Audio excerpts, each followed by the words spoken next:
भाजपचे खासदार सुजय विखे पाटील यांनी शिर्डी या ठिकाणी भाषण करताना एक मोठं वक्तव्य केलंय. तुमच्या सगळ्यांच्या आशीर्वादानं मी नगरचा खासदार झालो. खासदार करून तुम्हीच मला दूर लोटलं, असं सुजय विखे पाटील यांनी म्हटलंय. सुजय विखे पाटील यांना आगामी लोकसभा निवडणुकीचं तिकीट मिळणार नाही अशा चर्चा राजकीय वर्तुळात रंगलेल्या आहेत. अशात आता त्यांनी शिर्डीतल्या सभेत हे वक्तव्य केलंय, ज्यामुळे अनेकांच्या भुवया उंचावल्यात. भरपूर काही आहे. आमच्यावर झालेले आरोप, आमच्यावर झालेलं प्रत्येक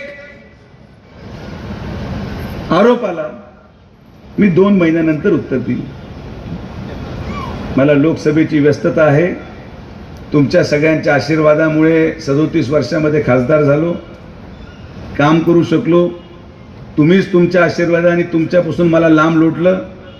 मी तिकडे गेलो आणि तिकडे गेल्यानंतर आज मला बऱ्याच महिन्यांनंतर तुमच्यामध्ये यायची वेळ मिळाला. तर आता 2 महिने माझे होऊ द्या, मग मी कायमचा इकडे येऊन जाईल. काळजी करू नका. तुमच्या सेवेसाठी तिकडे लोकांना पण आपल्याला न्याय द्यायचा आहे. तिकडचे लोक पण प्रेम करतात, त्यांना पण न्याय द्यायचा आहे, आणि इकडचे लोक प्रेम करतात, यांना पण न्याय द्यायचा.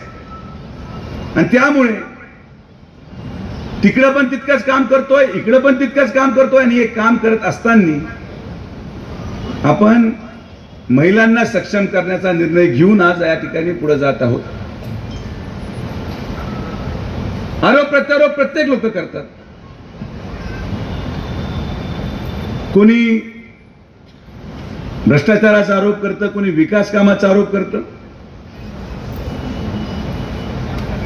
आणि म्हणून मला आपल्याला विनंती करायची आहे.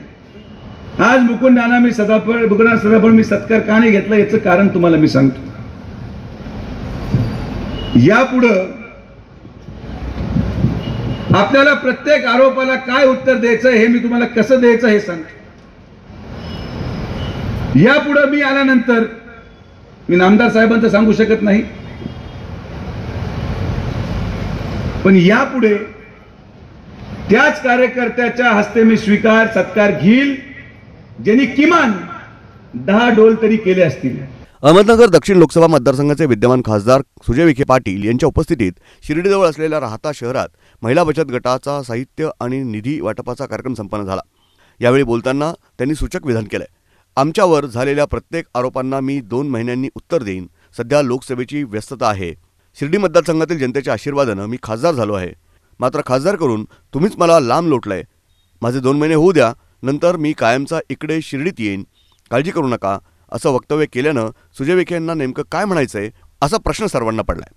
ब्युरो रिपोर्ट, न्यूज डेस्क, महानगराची लाईफलाईन, मेट्रो न्यूज, शिर्डी.